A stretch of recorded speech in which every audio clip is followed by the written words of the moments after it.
Bhagavate Vasudevaya. Om Namo Bhagavate Vasudevaya. Om Namo Bhagavate Vasudevaya. So, Hare Krishna, dear devotees, we are continuing studying first canto of Shrimad-Bhagavatam, and today we will read Shrimad-Bhagavatam 1.5.29.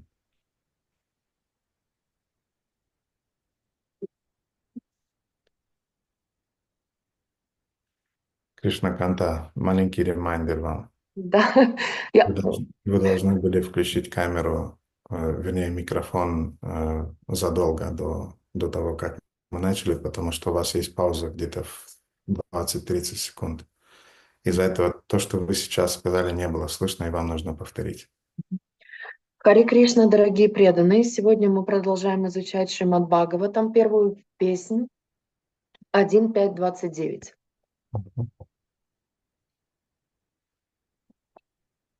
Окей. Тасьява менурактасья прашритасья хатайнаса Shradhanasya balasya dantasya anucharasya cha. I was very much attached to those sages. I was gentle in behavior, and all my sins were eradicated in their service. In my heart, I had strong faith in them. I had subjugated the senses, and I was strictly following them with body and mind. Purport by His Divine Grace A.C. Bhaktivedanta Swami Srila Prabhupada. These are the necessary qualifications of a prospective candidate who can expect to be elevated to the position of a pure, unadulterated devotee. Such a candidate must always seek the association of pure devotees. One should not be misled by pseudo-devotee. He himself must be plain and gentle to receive the instructions of such a pure devotee. A pure devotee is a completely surrendered soul unto the personality of Godhead. He knows the personality of Godhead as the supreme proprietor, and all others are his servitors. And by the association of pure devotees only, one can get rid of all sins accumulated by mundane association. A neophyte devotee must faithfully serve the pure devotee, and he should be very much obedient and strictly follow the instructions. These are the signs of a devotee who is determined to achieve success even in the existing duration of life. Tasyaiva menuraktasya prashritasya hatainasa shadadanasya balasya dantasya nucharasya cha. I was very much attached to those sages. I was gentle in behavior, and all my sins were eradicated in their service. In my heart, I had strong faith in them. I had subjugated the senses, and I was strictly following them with body and mind. Oma Gyanachimirandasya Gyananjana Shalakaya Chakshurum Militam Yena Tasmai Shri Gurave Namah. Shri Chaitanya Manobishtam Stapitam Yena Bhutale Swarupa Kadamiham Dadati Swapadantikam. Vanchakalpatarubhascha kripa sindhubhyaiva cha patitanam pavanebhyo vaishnavibhyo namo namaha. Jaya Shri Krishna Chaitanya Prabhu Nityananda Shri Advaita Gadadhara Shivasari Gaura Bhakta Vrinda. Hare Krishna, Krishna Krishna, Hare Hare, Hare Rama, Rama Rama, Hare Hare. Gurave Gaura Chandrai Radhikaya Tadale Krishna Bhakta Namo Namaha. Hari Om Tat Sat. So this is a very, very important text in this narration about how Narada Muni was instructing Vyasadeva.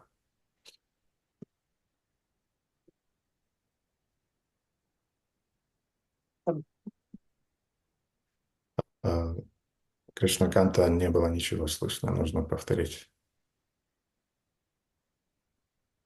Это очень важный текст о том, как Нарада Муни наставлял Вьясадеву. Мгм. And Srila Prabhupada writes at the end of his, no, first we'll go there, but first, this is one of the verses in Shrimad-Bhagavatam where we can hear about very detailed description about the qualities of a Sat Shishya or bona fide disciple. Это один из стихов Шримад Бхагаватам, в который мы видим качество сад шишья или Истинного ученика.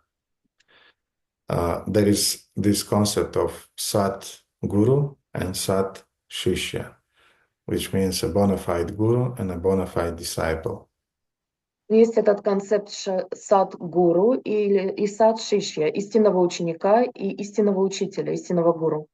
Often the problem is how to find a bona fide spiritual master. Обычно проблема является найти истинного духовного учителя. But the Vedas are saying a very important truth. Но в Ведах утверждается очень важная истина. That you can find, more or less, you can find, I mean, it's hard, but it's not absolutely hard to find a bona fide spiritual master. Говорится, что можно найти, это более-менее сложно, но действительно возможно найти истинного духовного учителя. But to find a bona fide disciple is even more rarely, and this is a really difficult task. Но вот найти истинного ученика — это действительно сложно и очень сложная задача. Even according to statistics, it's difficult. Даже согласно статистике, это очень сложно. For example, I was going to the как на английском будет лицей? Лайсим. Lyceum, но там это не high school, правильно? Это нет. Колледж. College, yeah, maybe college. So, for example, I was attending a college for artists. I was supposed to be an artist. Я заканчивал колледж, художественный колледж, я должен был быть художником Mhm. Either a designer or an artist. или дизайнером, или артистом. Художником. Художником. When I found out recently how many of my peers in the college they became artists, practically nobody. Недавно я узнала, сколько из моих одногруппников выпустились художниками. Никто художником не стал. They became tattoo masters, many of them. Многие из них стали тату-мастерами. Many of them, some of them died because of overdose of drugs. Некоторые из них умерли из-за передозировки наркотиками. Some of them moved to other countries. Некоторые из них уехали в другие страны. Some of them become very successful businessmen.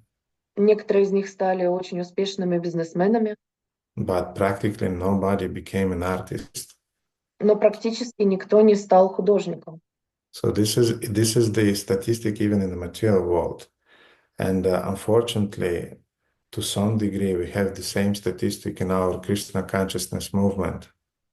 Такова статистика материального мира, и мы имеем похожую статистику у нас в обществе ИСККОН. Because not necessarily that all the devotees, for example, who took initiation this year, they will remain devotees after 30 years. Потому что не обязательно те, кто получили инициацию в этом году, останутся учениками через 30 лет. Mm-hmm. It's actually a whole life dedicated to fighting with Maya, and many devotees they are not making it. Потому что практически это целая жизнь, посвященная борьбе с Майей, и не все могут эту борьбу выиграть. And to fight Maya, we have to develop certain qualities of a disciple. И для того, чтобы бороться с Майей и победить ее, нам нужно вырабатывать в себе необходимые качества. And these qualities are described today in this very famous and beautiful verse. И это как раз те качества, которые описаны сегодня в этом очень красивом и важном стихе. And we'll come to those qualities, but let's now pay our attention to the last sentences that Srila Prabhupada wrote in his purport. Мы доберемся до этих качеств, но сначала давайте обратим внимание на последние строки комментария Шрилы Прабхупады. And Srila Prabhupada is saying that a neophyte devotee must faithfully serve the pure devotee, and he should be very much obedient and strictly follow the instructions. И мне открыть комментарий, наверное, нужно было. И Шрила Прабхупада говорит, что искренний ученик должен следовать Чистому преданному, и он должен быть очень покорным, и он должен строго следовать всем наставлениям. These are the signs of a devotee who is determined to achieve success. Это умонастроение преданного, который настроен достигнуть успеха. Even in the existing duration of life. Даже на протяжении этой жизни. So in other words, those who want to remain devotees for the whole life and to achieve perfection in this very life, not in the next one, but in this one life, they should develop the qualities described in the verse, and also they should serve other Vaishnavas.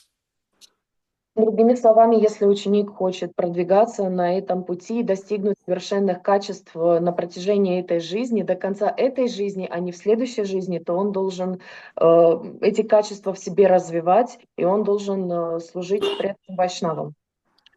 And last Friday, during our morning program, morning Bhagavatam class, we discussed with you. И в прошлую пятницу, в прошлой лекции по Шримад-Бхагаватам мы с вами обсуждали, that bhakti is called sometimes anugatya dharma. что бхакти иногда называется анугатья дхарма. Bhakti has a nature of a follower. You have to be a follower in order to practice bhakti. Бхакти имеет природу следования. Вы должны быть покорны для того, чтобы следовать бхакти. Anugatya, or accepting the shelter of superiors, of Vaishnavas, of the spiritual master, is the essence of bhakti. Анугати или принятие прибежища у вайшнавов или у духовного учителя или у старших вайшнавов является сутью бхакти. Bhakti is not about becoming an expert. Бхакти не о том, чтобы стать экспертом. Bhakti is not about becoming a kind of like specialists, you know. Бхакти, она не о том, чтобы стать, знаете, специалистами. Bhakti is not about becoming a professional. Бхакти не о том, чтобы стать профессионалом. Bhakti is about becoming a true, humble servant, obedient servant. Бхакти это о том, чтобы стать искренним, преданным слугой. Это о преданном служении. A follower. Это последователем.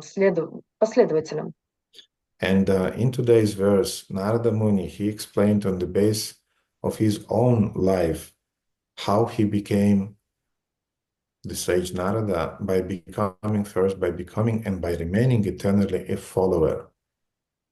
И в этом стихе Нарада объясняет на своем собственном примере, как он стал таким следователем, как он был покорен. And the first quality of a disciple that he describes in this verse is called anurakta. И первое качество ученика, которое он описывает в этом стихе, называется ануракта. And anurakta, he's saying that I was very attached to those sages. Он говорит, что я был очень сильно привязан к этим мудрецам. And here I would like to comment a very important point. И здесь я хочу прокомментировать очень важную деталь. We often speak about sangha, about association with devotees, about guru sangha, sadhu sangha, whatever, Vaishnava sangha. Мы очень часто говорим о санге, об общении с преданными, о гуру санге, вайшнава санге и так далее. There is no sangha if you are not attached in your heart to those with whom you have the sangha. Санги не существует, если вы не привязаны всем своим сердцем к тому, с кем вы эту сангу проводите. You can come to the association of devotees, spend time amongst them, but if you are not attached to them, nothing is happening. Вы можете прийти в общество преданных, вы можете с ними проводить время, но если у вас нет глубокой привязанности в сердце к ним, то это будет просто времяпрепровождение. You can come in the middle of the Kali Yuga, like we've been in Manhattan and New York, and it's the middle of Kali Yuga. But if you don't have attachment to all of those shining aspects of Maya, you remain immune to the material energy. Вы можете прийти в центр Кали-Югу, как мы были в Манхэттене в Нью-Йорке, но если у вас нету этого вкуса, то у вас есть иммунитет ко всем этим сверкающим вещам, даже если вы находитесь в эпицентре этой иллюзии. Mm-hmm. Prabhupada was in the middle of New York, but he wasn't affected by New York. Прабхупада находился в центре Нью-Йорка, но это его совершенно не влияло на него. So sometimes devotees are complaining that we are living in Bucharest and it's impossible to practice bhakti here because the whole city is how to say, influencing you with this Kali energy. И преданные иногда жалуются, что невозможно практиковать бхакти в Бухаресте, потому что это место просто наполняет тебя этой энергией Кали. Or in Istanbul, or in Ankara, or in Moscow, or in Kiev, whatever. I mean, we think that this is true. To some degree, these places, of course, they're influencing us. Или в Стамбуле, или в Анкаре, или в Москве, или в Киеве. Да, действительно, эти города являются сконцентрированной такой энергией, но мы можем не позволять ей влиять на нас. But if our hearts are belonging to the spiritual master, to Vrindavana, to Krishna's associates, then there is no sangha, there is no connection. Но если наши сердца принадлежат нашему духовному учителю, преданным Кришне, то наше сердце то это на нас не будет влиять, оно не будет заражаться. And to the degree that we are attached to our spiritual master, to devotees whom we are serving, to that degree sangha is happening. И в той степени, в которой наше сердце привязано к нашему духовному учителю, к преданным, в той степени и происходит санга. So Anurakta, I was very attached, Narada says. Итак, Ануракта, я был очень привязан, говорит Нарада. Then Prashritasya, I was gentle in behavior. Затем Прашритасия, я был очень мягок в поведении. Srila Prabhupada, he said that how you can define my disciples or my followers, they're real gentlemen. Шрила Прабхупада говорил, как вы можете узнать моих учеников, моих преданных? Они действительно джентльмены, у них очень мягкий характер. They are gentle in their speaking. Они очень мягки в своей речи. They are not like, this, hey, Prabhu, boo, boo, boo, They're very gentle. They have a beautiful voice. They use beautiful words. Они не бубнят про бу-бу-бу-бу-бу. У них очень мягкий, нежный голос, у них очень красивая, выразительная речь. Sometimes when devotees are laughing, your ears are exploding. Иногда, когда преданные смеются, у вас барабанные перепонки разрываются. A gentle man, when he is laughing, he is laughing gently. А джентльмен, когда он смеется мягко, нежно. He is gentle in his manners. У него мягкие, красивые манеры. When he is eating, it's aesthetically beautiful. Когда он ест, это, так сказать, эстетически красиво. And I'll not produce sounds that we may produce when we are eating, especially if we try to eat without a spoon, we are trying to eat with our hands. You have to know how to eat in a Brahminical way with your hands. Я не буду вам сейчас описывать звуки, которые мы издаем, когда мы пытаемся есть Руками, например, мы должны очень четко знать способ, браманический способ кушать еду руками, потому что это должно быть тоже очень эстетично. I can give you many funny examples, but I don't want to divert you. Я могу вам очень много привести смешных примеров, но я не хочу вас отвлекать. So a devotee should be gentle he should be gentle. He should know how to ask a question in a gentle manner. То есть преданный должен быть очень мягок, нежен. Он должен знать, как очень мягким образом задавать вопросы, How to be gentle in association with other Vaishnavas. как быть мягким при общении с другими вайшнавами. The more covered he or she is by the modes of ignorance and by the mode of passion, Чем больше их покрывает гуна невежества или гуна страсти, the more sour is she or he in the association with other devotees, or maybe even bitter. и тем более грубые они или даже резкие они в общении с другими преданными. Like an apple, when the apple is green, you look at it and you feel that it's sour, it's. Мгм. Как, например, когда вы едите зеленое яблоко, вы прям кусаете, вы чувствуете, какое оно кислое. But when the apple is sweet, you feel it. This is a sweet apple. Но когда яблоко спелое, вы чувствуете это, вы чувствуете его сладость. So in the same way, when sometimes you look at some young devotees, you see he's bitter, sour, you feel it. Когда вы смотрите на какого-то нового преданного, вы чувствуете, что ему горько, кисло, что ну, такой он. And when you look at some senior devotees, you feel that he's kind, he's very warm, he's very sweet. А когда вы смотрите на старших преданных, вы чувствуете, что они очень добрые, они очень что они очень теплые. Вы чувствуете, что они сладкие, как это яблоко, So they are gentle in their behavior. что они мягки в своем поведении. Then he's saying, Shradadhanasya.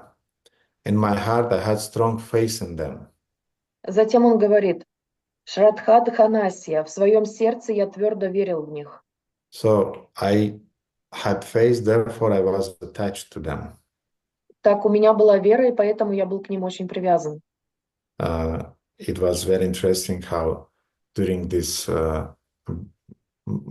Bhakti camp in Istanbul, when Srila Shivaram Maharaj was speaking, Было очень интересно в этом бхакти-лагере в Стамбуле, когда говорил Шрила Шиварама Махарадж.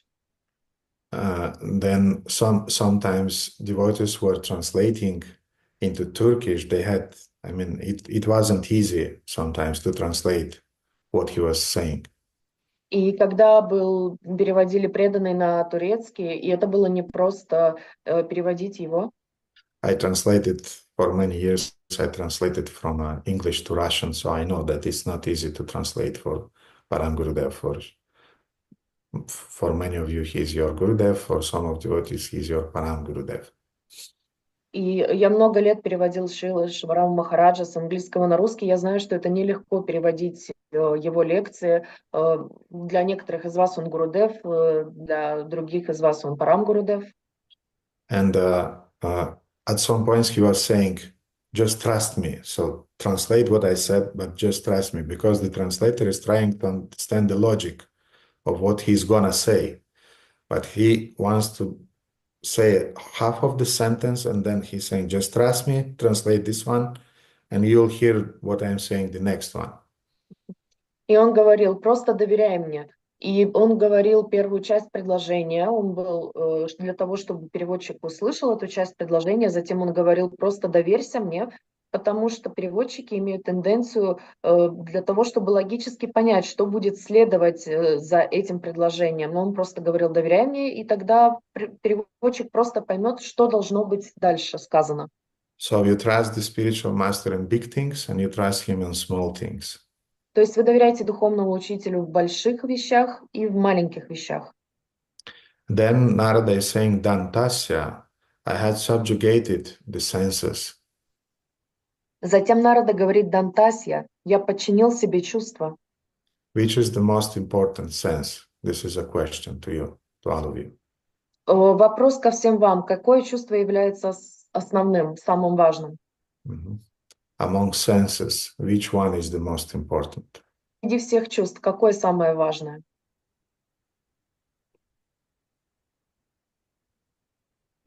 Радаканта? Харе Кришна, может быть, любовь? I'm not speaking about sentiments. She's saying maybe love. Я не говорю о сантиментах. Она сказала, может быть, любовь. I'm not speaking about emotions now. I'm speaking about senses. And yeah. Я не говорю сейчас об эмоциях, я говорю именно о чувствах, органах чувств. Love definitely is the most elevated amongst all the emotions. А любовь, она действительно самая возвышенная из всех чувств возможных. Chandramala, Mataji? The tongue, I think, is most difficult to subjugate. Okay, the tongue, sure. Язык. Srila Prabhupada is writing that. But the most important, I think, hearing. Hearing, okay. Other versions. What is самое важное еще? most important, most prominent amongst the senses? Самое важное, самое... Ekaterina wrote that our vision is also very important. Sure. Екатерина написала, что наше зрение очень важно, да, конечно. How many senses do we have, by the way? А сколько у нас всего чувств, кстати? 5? Okay. Good. 6. Who said 6? Кто сказал 6? Who said 6? Шесть. Can you raise your hand, please? I just want to see you. Поднимите. Who was that? I'll give you a sweet ball, but tell me, who is that? Я вам дала сладкий шарик, просто скажите, кто это сказал. So yes, somebody said 6 senses. Да, кто-то сказал 6 чувств. So in other words, the mind is above those 5 senses. Другими словами, ум находится над всеми этими чувствами. And in that sense, the mind is the most important of all senses. В этом смысле ум является самым важным из всех чувств. If you don't control your mind, you don't control other 5 senses. Если вы не контролируете свой ум, вы не контролируете остальные 5 чувств. Therefore, when he is saying Dantasya, that I have subjugated the senses, it means that he subjugated their mind. Поэтому, когда он говорит Дантасе, я подчинил себе чувства, он имеет в виду ум в первую очередь. Now, what are the functions of the mind, or what are the states in which our mind acts? Итак, каковы функции мозга или какие состояния есть у мозга, при которых он функционирует? Кришна Канта, сейчас мы не про brain говорим, не про мозг. Мы говорим про ум, да, каковы функции ума. Srila Prabhupada defined very, very simply what are the functions of the mind. Прабхупада очень просто описал, какие функции есть у ума. Виктор? Разделять на хорошее и плохое, приятное и неприятное. Very good. Divide good and bad and pleasant and unpleasant. And also, yes, what is good, what is bad, and Prabhupada also give another example important. Прабхупада дал один важный пример. What the mind usually is doing. Что ум обычно делает? Yes, Mataji Chandramala. Thinking, feeling, and willing. Yes, thinking, feeling, and willing, but he is doing that in the frame of something. Да, он думает, желает и thinking, willing and... In the frame of our false ego. В рамках нашего ложного эго.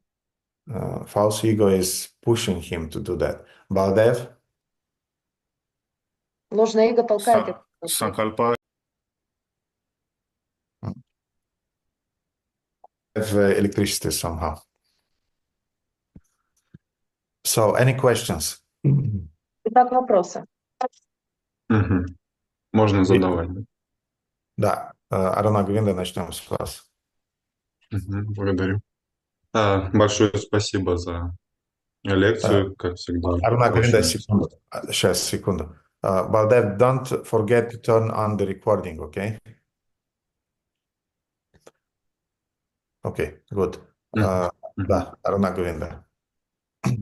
Харе Кришна, дорогой Гурудев, пожалуйста, примите мои поклоны. Вся слава Шри Прабхупаде. Благодарю вас за лекцию. Очень содержательная, насыщенная. Вопрос. Вот эта функция ума выбирать настроение, это Result of being tired of suffering in the mode of ignorance, in the mode of passion. В результате того, что мы устаем от страданий в гуне страсти и в гуне невежества. And it's also a result of good association with the persons who knows how to keep their minds in the mode of goodness. И также это зависит от того, что вы общаетесь с теми людьми и с вашим гурудевом, которые знают, как сохранить свой ум в настроении гуни благости. So it's a sankalpa, it's a decision that yes, I want to control my mind. I don't want him to control me. Да, это санкалпа, это означает, что я хочу контролировать свой ум, я не хочу, чтобы мой ум контролировал меня.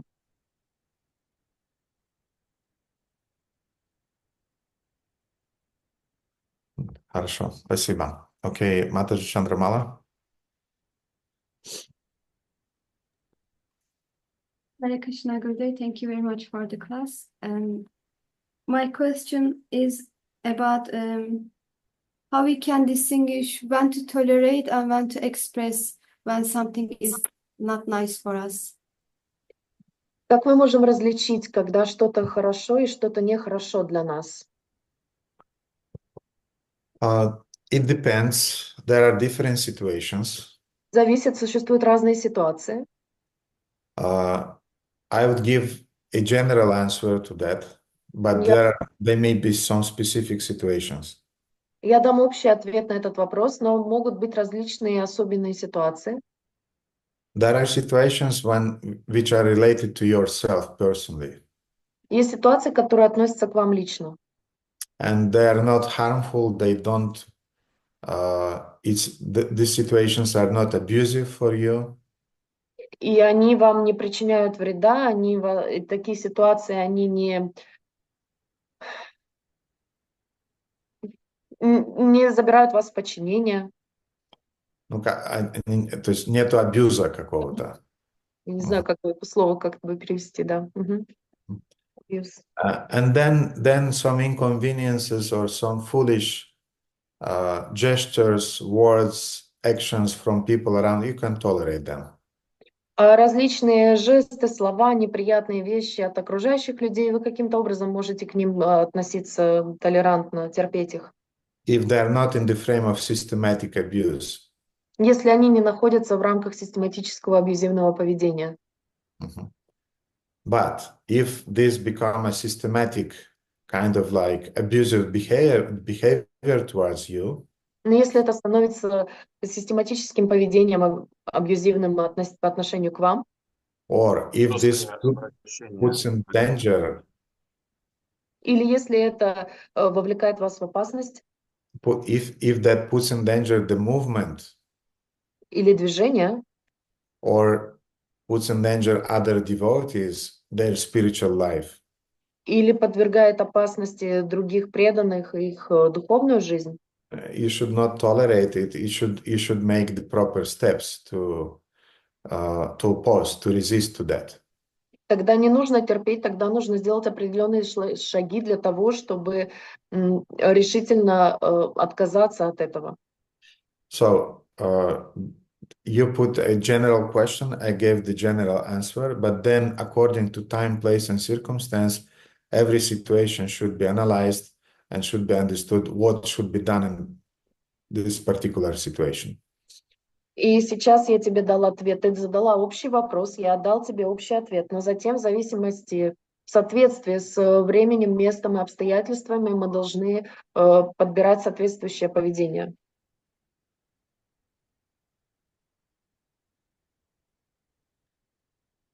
Okay, thank you. Vishwapalaka? Вишвапалка. Харе Кришна, дорогой Гурудев, дорогие преданные, примите, пожалуйста, мои смиренные поклоны, слава Шри Прабхупаде.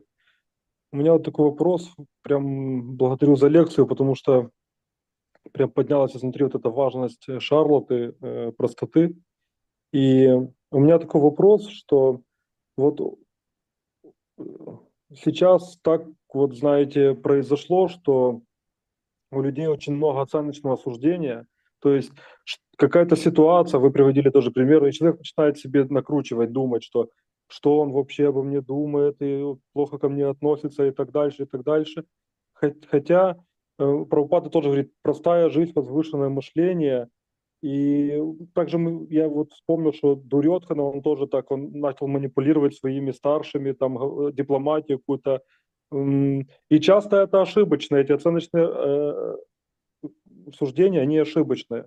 Нам что-то говорят, а мы опережаем события, как в шахматах, и начинаем уже там говорить совсем другое, не в этом вопрос был вообще. Как вернуть вот эту вот простоту ума и простоту отношений с духовными учителями, с вайшнавами? В нашем обществе, я так почувствовал, это просто жизненно необходимо, чтобы не было конфликтов. Спасибо большое. Okay, so the question is about judgmental and critical thinking of the devotees. So, like, what do they think about that? About me in general? What do you think that I'm doing? And somehow, Prabhupada was saying about this that we should have simple life and elevated thinking. And Prabhu made an example with Duryodhana, how he fell down in these non-family relationships by doing some things to his brothers. So the main question is how to keep that simplicity, that Charalata in relationships with our Gurudev and other devotees, and to keep it on that exemplary level. Mhm.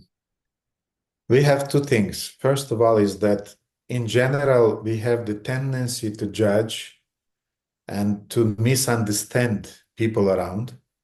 У нас есть две вещи. Первое — это то, что у нас есть постоянная склонность к критике и осуждению окружающих нас людей.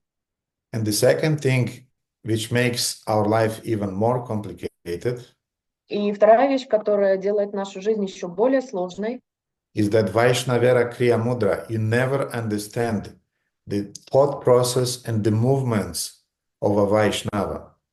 Что ты никогда не можешь понять, какие мысли, какие движения будет делать последующие шаги Вайшнава. Especially an advanced devotee, he is unpredictable. Особенно старший преданный, он непредсказуемый. He is not acting according to patterns, karmical patterns. Он не действует в соответствии с кармическими шаблонами. The spiritual master is not acting according to karmical patterns. Духовный учитель не действует в соответствии с кармическими шаблонами. You can calculate his astrological chart and this and that. This will not work. Ты можешь рассчитать его гороскоп, натальную карту, ничего из этого не сработает. Because he is not acting according to the karmical patterns, he is acting according to the inspiration that he is feeling inside from his heart, that is coming from Krishna. Потому что он не действует в соответствии с кармическими шаблонами, он действует из вдохновения, которое появляется в его сердце. Therefore, sometimes being contaminated by the mode of ignorance and mode of passion, we have the tendency to judge and also to misunderstand the behavior and the movements, the words of the spiritual masters towards us. И поэтому из-за того, что нас накрывает гуна невежества и гуна страсти, мы сразу скатываемся в это критическое, осуждающее мышление. Мы не способны понять действия, шаги, мысли духовного учителя по отношению к нам. And we fall in the trap which is called mental distortions or cognitive distortions. И мы попадаем в эту ловушку ментального извращения или когнитивного Искаженного мышления. искаженного мышления. На русском есть просто слово мнительность. So, the most simple thing to do in these situations Самая простая вещь, которую мы можем сделать в таких ситуациях, is to ask directly, это напрямую спросить. this is what I made. This is what I'm continuing to do. I'm learning it. It's not easy, I want to say it. Это то, что я конкретно делал в своей жизни. Я вам хочу сказать, это очень непросто. But, for example, in my relationship with Baladeva, Ну, например, в моих взаимоотношениях с Баладевой. it took me maybe 3 or 4 years to understand how his thought process is working. Это заняло где-то 2-3 года понять, как у него мыслительный процесс работает. Among the whole devotees in Bucharest, he was the most tough one. Среди всех преданных в Бухаресте он был самым трудным. Yes, because he has a brilliant intelligence. Да, потому что у него отличный интеллект. He's not speaking with patterns. Он не говорит шаблонами. And his jokes are very subtle and very funny. И его шутки очень тонкие, очень смешные. In the beginning, when he was joking, my brain was like a kind of zzz, what he said, what he meant. Вначале, когда он шутил, мой мозг был как, что он сказал, что он сейчас имел в виду. And in the beginning, I was pretending that I understand. Вначале я притворялся, что я понимаю. We had also the language barrier because I wasn't so good in Romanian. У нас также был языковой барьер, потому что я не так хорошо знал румынский. And his structure of his thinking also was non-standard for me. И также структура его мышления была нестандартной для меня. And I had the option to pretend that I understand. И у меня был выбор притворяться, что я понимаю. But I chose the second option. Но я выбрал второй вариант. I just was asking simple questions. Baladeva, did you mean that? Я начал задавать простые вопросы. Баладева, ты это имел в виду? And then he was explaining himself. No, I meant other things. И он начал объяснять себя. Нет, я имел в виду что-то другое. Oh, okay. Now I got it. Хорошо, теперь я понял. So when you don't have envy towards a person, it's not a problem for you to clarify, to ask. Поэтому, если у вас нет зависти по отношению к человеку, у вас не возникнет никаких проблем для того, чтобы разъяснить что-то и спросить. And therefore, Charlotte means that, Baladev, I thought that you are saying that. Is it my understanding is correct or not? И тогда Шарлотта означает, Баладева, я понял, что ты сказал это и это. Я правильно тебя понял? And he was saying yes or no. И он говорил да или нет. I saw how Niranjan Maharaj was doing the same thing with me. Я видел, как Нираджана с вами Махарадж делал со мной то же самое. That Radha Govinda, did you mean that when you said this? Рада Говинда, ты имел в виду вот это, когда ты говорил об этом? I said, no, Maharaj, I didn't mean that. Я сказал, нет, Махарадж, я не это имел в виду. Or, yes, Maharaj, I meant exactly that. Или да, Махарадж, я именно это имел в виду. I meant that because the circumstance was this and this and this. И я имел это в виду, потому что обстоятельства были такими, такими и вот такими. So you should clarify things. Don't be afraid. Don't be scared to clarify things, to discuss. И поэтому не бойтесь прояснять, выяснять какие-то вещи, спрашивать. Не бойтесь спрашивать. This is also a part of Pariprashna, by the way. Это, кстати, тоже является частью парипрашны. Because if you are not allowing yourself to practice Pariprashna, Потому что если вы не позволите себе практиковать парипрашну, you'll remain with your doubts face to face. вы лицом к лицу останетесь со своими сомнениями. And doubts, they're like cancer cells. А сомнения, они как раковые клетки. They'll eat you from within. А они вас изнутри пожирают. And they'll destroy your faith and your trust in the people around. Они уничтожат ваше лицо, вашу веру в людей, которые вас окружают. And you remember the story about Rupa Goswami, who was in ecstasy perceiving some of Radha Krishna's pastimes. И вы помните историю Рупа Госвами, который был в экстазе от вспоминания игр Рада Кришны? He was laughing. Он смеялся. And so happened that one Vaishnava who was crippled, he passed nearby. И так случилось, что один вайшнав, который был изуродован или калекой, он проходил мимо. And that Vaishnava thought that Rupa Goswami is laughing about him. И этот вайшнава подумал, что Рупа Госвами смеется над ним. And he got offended. И он обиделся. Rupa Goswami was innocent, Рупа Госвами был невинен, but he still got reactions. но реакцию он все же получил. His meditation stopped. Его медитация остановилась. And then Sanatana Goswami told him the solution, find that Vaishnava. И тогда Санатана Госвами дал ему решение: найди этого вайшнава. But that Vaishnava also could be a little bit more simple, and he could right there on the spot, he could come to Rupa Goswami and ask, Rupa Goswami, are you laughing about me? Но тот преданный, он также мог быть более простым, и он просто мог подойти к Рупе Госвами и спросить: Рупа Госвами, ты надо мной смеешься? And Rupa Goswami would say, no, Maharaj, it's not about you. I was carried away by my Lila Smarana, by my remembrance about Radha Krishna pastimes.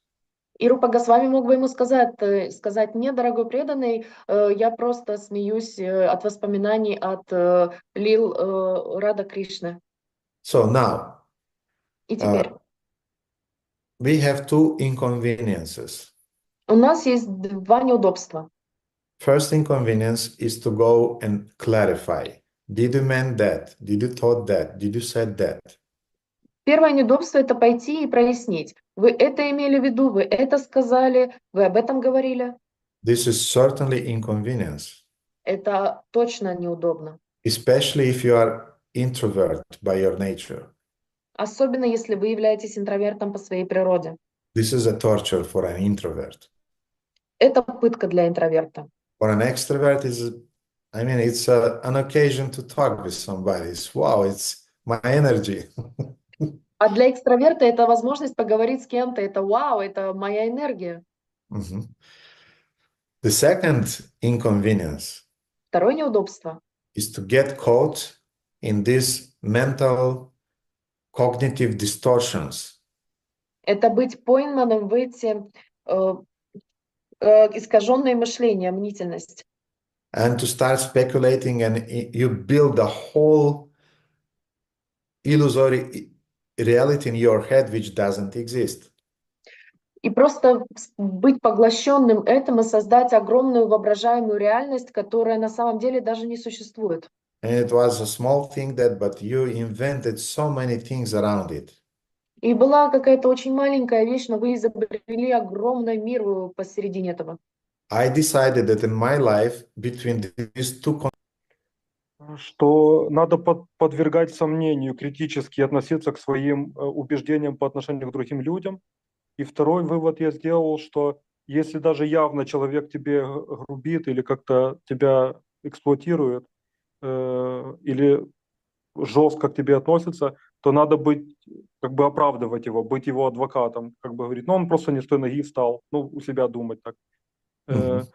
Я правильно понимаю? Спасибо большое вам за ответ такой. Я жду, чтобы Кришнаканта перевела. So, as Prabhu understood, the tendency of the people nowadays is to make a horse out of fly in our conclusions and our judgments, and the control of, and it's a possibility to control other people through imagining things and controlling our thoughts about them. So he made two conclusions out of this discussion, and the first one was to be very critical to your own thoughts and speculations about someone else, and to not be judging and critical right away. And the second thing is, when someone is harsh on you or rude with you, you have to be a sort of his lawyer, and to protect him first, that he wasn't in a good mood, that he didn't wake up and start from the right leg, and stuff like this. And if that is correct. Look, I know, for example, here is Daoji is present. We know each other maybe for 33 years or even more. I don't know, something. Ну вот смотри, здесь присутствует Дауджи. Я могу сказать, что мы друг друга знаем 30 лет, а то и больше. Didn't I say to him some foolish things during these 33 years? Сказал ему какие-то глупые вещи на протяжении этих 33 лет? I'm sure I said. Я уверен, что да. Didn't he tell me some foolish things? Сказал ли он мне какие-то глупые вещи? He did. Да, он сказал. But they were not systematic. Но они не были систематическими, They were not mean intentional. они не были целенаправленными, Mhm. And they were just kind of accidents. и они были случайными. And since I did not make a big thing from them, И из-за того, что я не делал из этого какое-то большое событие, we went on deepening our relationships. мы продолжили выстраивать в глубину наши взаимоотношения. And he the same thing. For him, it was even more difficult because I can be really nasty sometimes. И он делал то же самое, и для него это даже было сложнее, потому что иногда мой характер совсем не сахар. And I remember sometimes he was asking me, "Did you think that, or did you? What was the purpose of saying that?" И иногда он меня спрашивал: ты вот об этом подумал, или какая у тебя была цель, когда ты это говорил? Uh-huh. And I could explain myself. И я мог объясниться. Mhm. So, if the bad words that you hear about yourself, they are not systematic, they are not abusive, Если слова грубые, которые вы слышите в свой адрес, они не являются систематическими и абьюзивными, you just should learn to forgive them. вы должны просто научиться прощать их. Don't make a big thing of it. Не делайте из этого большое событие. But if people have a tendency to exploit you and to have an abusive pattern of behavior towards you, Но если у людей прослеживается этот систематический абьюзивный шаблон по отношению к вам, in my life, when I felt that, в моей жизни, когда я это почувствовал, first, I tried to communicate and to explain my feelings. сначала я пытался общаться и объяснять свои чувства. And if I saw the person is evil И minded, если я видел, что человек злонамеренный, он and завидует, he's still going on being envious, и он продолжает мне I just avoid завидовать, him. я And this просто is called избегаю его. upeksha. Upeksha means that you avoid, ignore him or her, and just don't have anything to do with him or with her. И тогда я делал упекша. Упекша означает это избегать, игнорировать и всяческим образом не контактировать с ней или с ним. So there will be different situations, Vishwapalka. You should not be the victim of mental distortions, cognitive distortions. Существуют различные ситуации Вишвапалака. Не нужно быть жертвой искаженного мышления, Of your own. своего собственного. And if you see that somebody is doing the same things towards you, try also to communicate. И если кто-то так ведет себя по отношению к тебе, также старайся объясниться, пообщаться.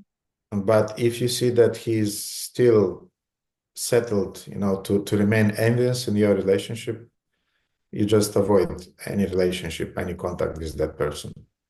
Но если ты чувствуешь, что все точно авось и ныне там, что все продолжает быть таким же образом, ты просто начинаешь избегать контакта с этим человеком. You may say Hare Krishna to these people, you may greet them, but you don't do things together just. Вы можете говорить Харе Кришна этому человеку, вы можете приветствовать этого человека, быть с ним вежливым, но вы не делаете общих дел, не имеете общих дел с этими людьми. And Bhaktivinoda Thakur is explaining, to the degree they are envious, to that degree you keep a distance. И Бхактивинод Такур говорил, что в той степени, в которой люди завистливы, в той степени вы делаете дистанцию.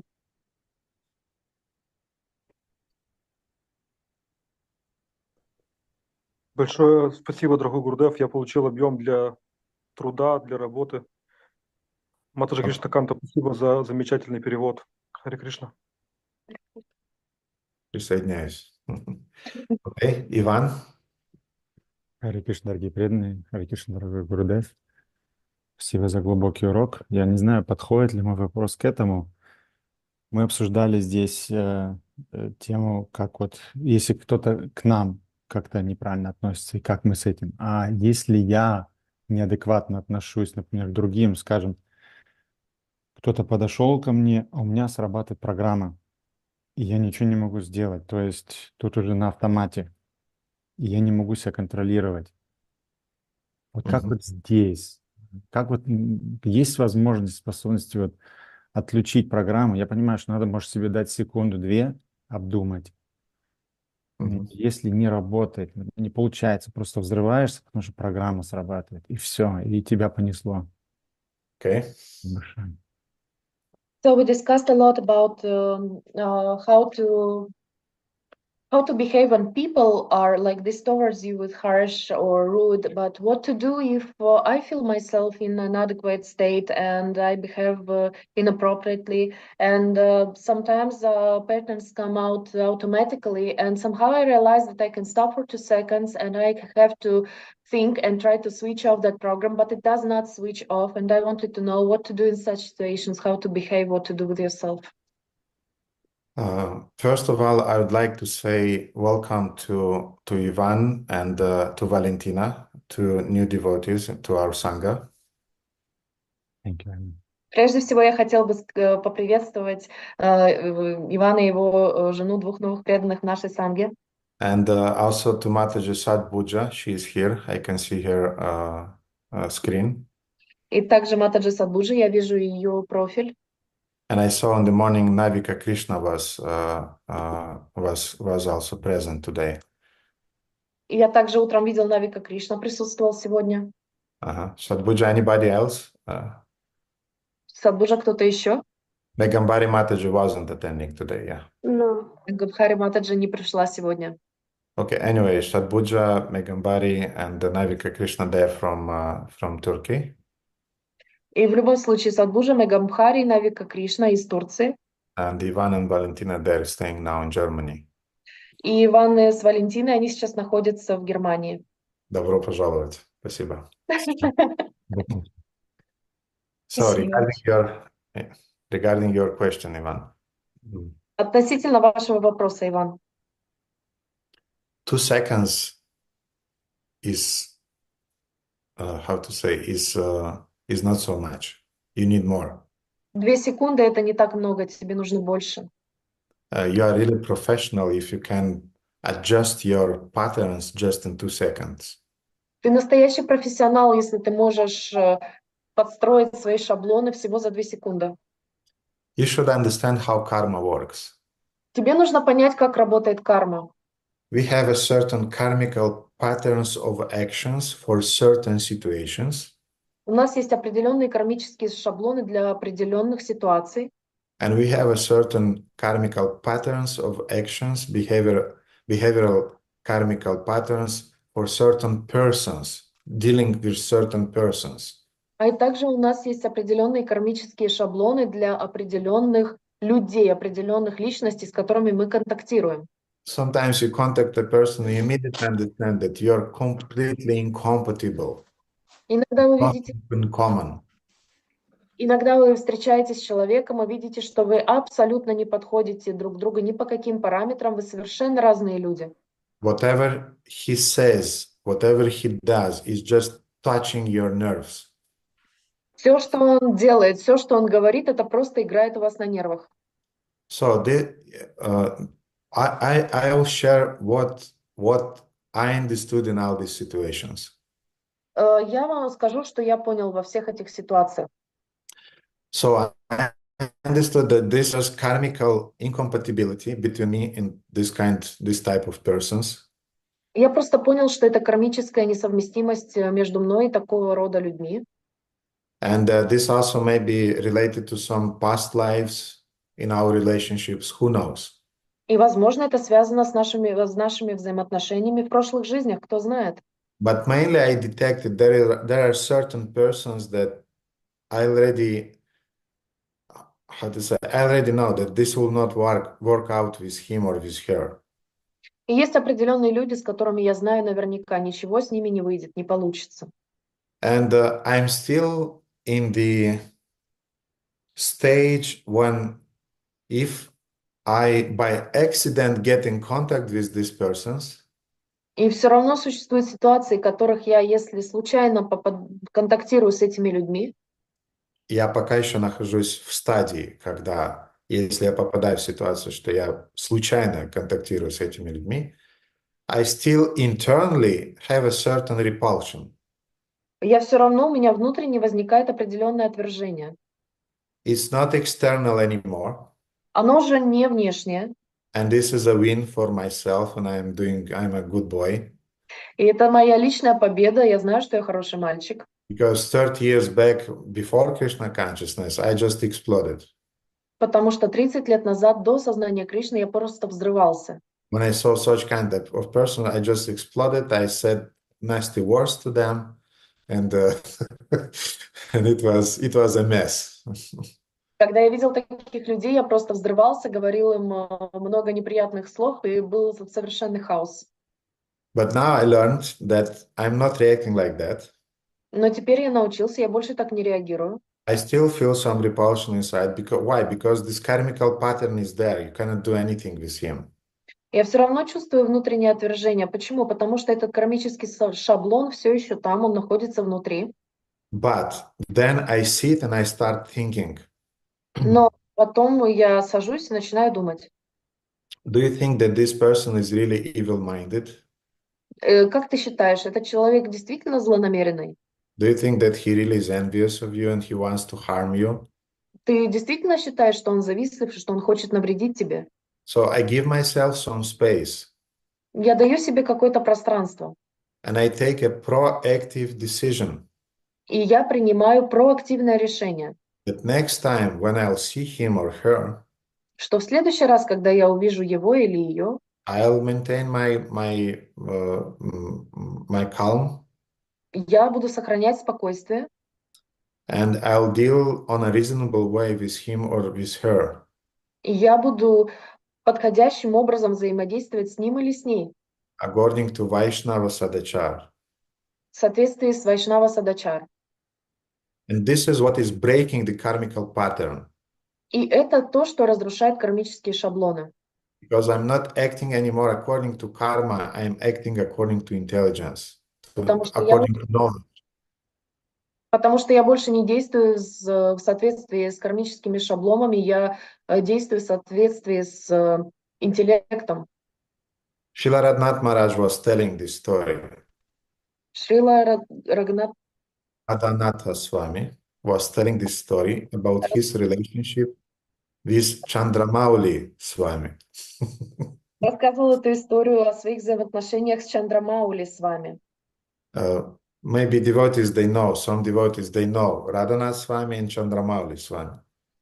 Некоторые преданные, большинство преданных, скорее всего, знают Радханат с вами и Чандрамаули с вами.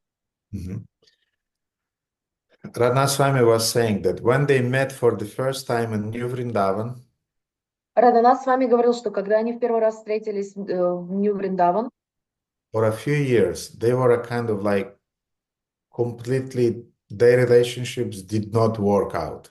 несколько лет их отношения совершенно не работали. And Radhanath Swami was remembering his thoughts at that time.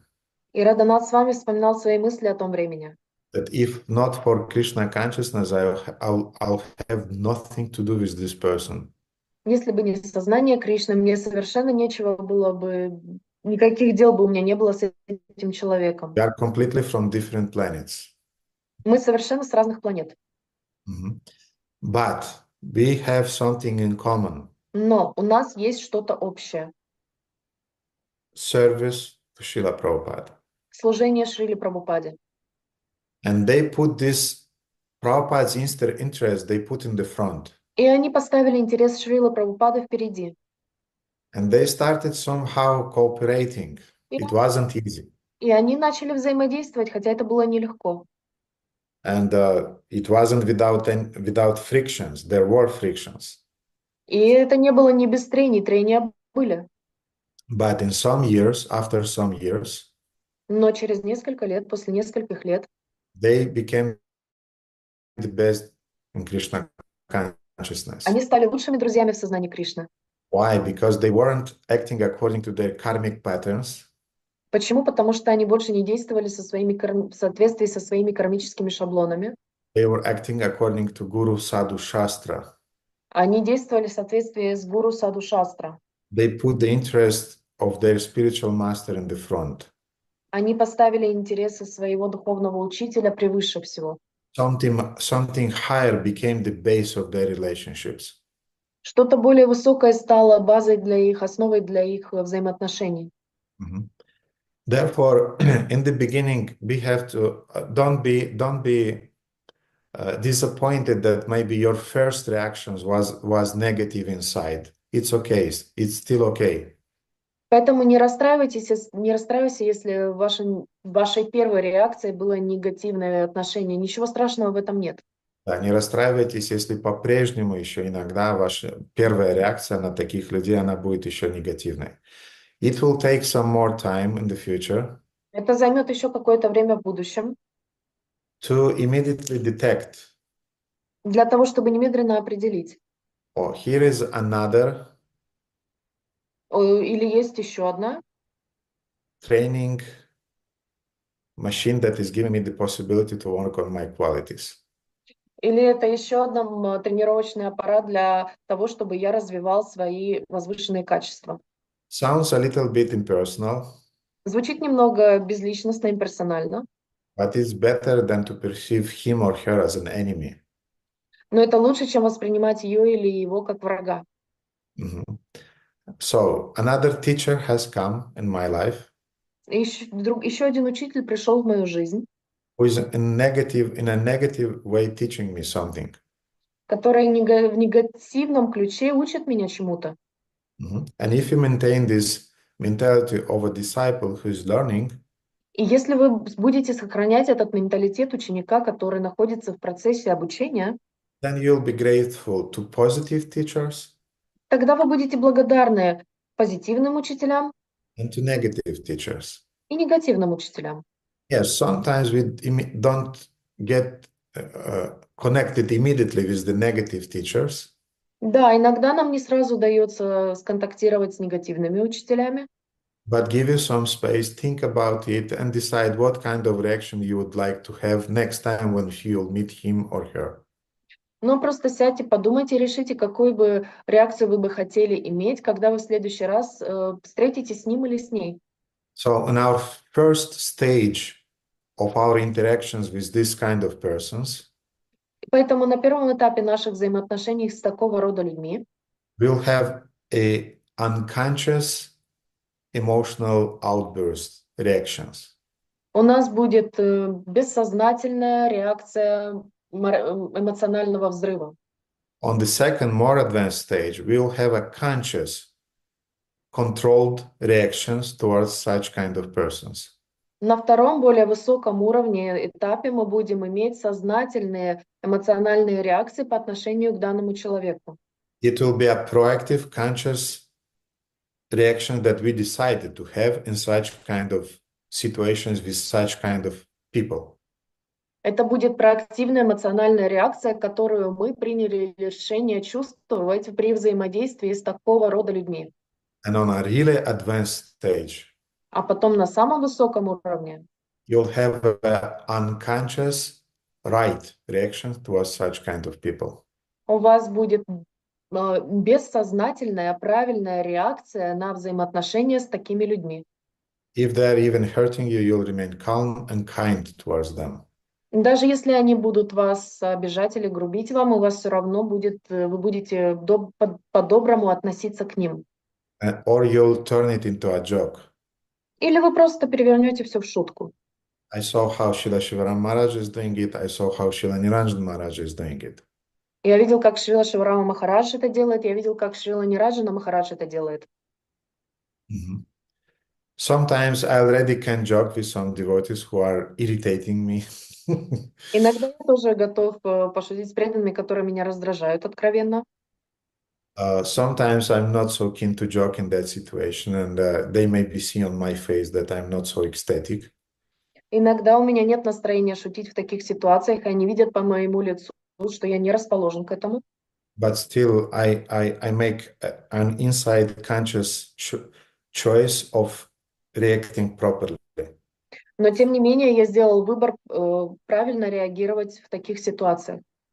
And it maybe doesn't take 2 seconds. In my case, it may take 5-6 seconds, who knows? But then I do the corrections. И да, возможно, в моем случае это занимает не 2 секунды, а обычно около 5-6 секунд, но это помогает мне сделать правильный выбор. And I hope by Krishna's mercy it will come to 2 seconds and then it will become completely unconscious, favorable, right reactions. И по милости Кришны я надеюсь, что через какое-то время это начнет занимать 2 секунды, и я буду иметь бессознательные правильные реакции по отношению к таким людям. But the process is working, and this is what is giving me confidence. Но процесс работает, это то, что дает мне уверенность. Mm-hmm. And also I saw that to the degree that we are developing the emotion of compassion towards people around, things become very easy. И я заметил, что чем больше мы развиваем, в той степени, в которой мы развиваем сострадание по отношению к таким людям, все становятся гораздо проще. Сострадание вообще к людям, то есть не только к таким, а в принципе, вот когда мы культивируем в себе настроение сострадания, все становится очень легко. Therefore, Ivan, yes, it will take some time. Don't be now too concerned that your first reaction is still not so favorable. You became conscious that such a problem exists. Поэтому, Иван, не будь к себе слишком строг. Да, возможно, это занимает больше 2 секунд, но уже хорошо то, что ты осознал. Ты сделал первый шаг к осознанию того, что у тебя неправильные реакции возникают. And it will take some practice, just now to apply these principles that you just heard. И сейчас только займет немного времени практика для того, чтобы применить все эти вещи, о которых мы сейчас говорили. Спасибо большое. Спасибо, Иван, за этот вопрос. Oh yeah, by the way, we should congratulate Krishna Kanta and Radha Kanta is getting initiated. И, кстати, мы должны поздравить Кришну Канту и Рада Канту с инициацией.